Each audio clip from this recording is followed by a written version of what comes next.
अनेकांच्या मनामध्ये प्रश्न असतात की भाड्यानं जागा घेऊन गोठा केला तर चालतो का, चारा विकतचा परवडतो का, एवढंच नाही तर सायलेज या विषयावरती आपला गोठा चालतो का.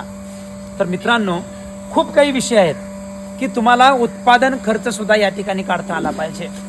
सुरुवात युनिट किती जनावरांच्या पासून सुरू करायचं हे सुद्धा अतिशय महत्वाचं आहे. मिल्किंग मशीनवरती किंवा या तंत्रज्ञानावरती गोठा चालतो का हे अगदीच जवळून पाहायचं आहे.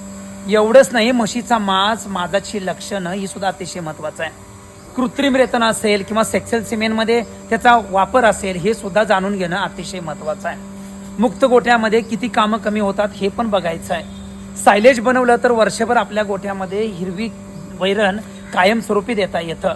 सगळ्यात महत्वाचं, वासरू संगोपनातून खूप काही क्रांती या ठिकाणी घडवायची आहे.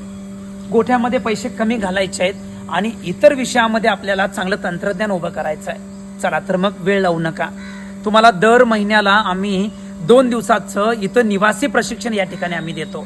आणि ते जर तुम्हाला जर जॉईन करायचं असेल आणि तंत्रज्ञान जवळून बघायचं असेल तर स्क्रीनवरती दिलेलं तुम्हाला हा जो नंबर आहे या नंबरला व्हॉट्सअप मेसेज करायचे आहेत आणि तारीख, वेळ हे सगळं जाणून घ्या आणि आजच तुम्ही हे प्रशिक्षण जॉईन करा.